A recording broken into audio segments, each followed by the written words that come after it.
Niye geldin sen ama? Niye Allah şeker var?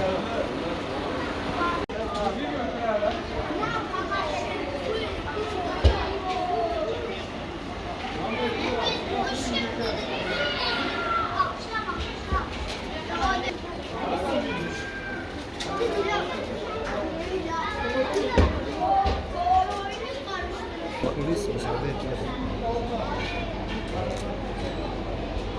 Sen gelme. Ama ben çek.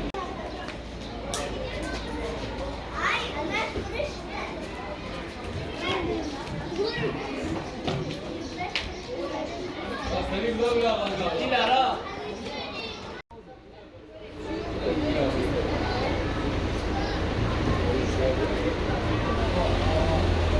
Ama sen konuşuyorsun şu an. Dolar.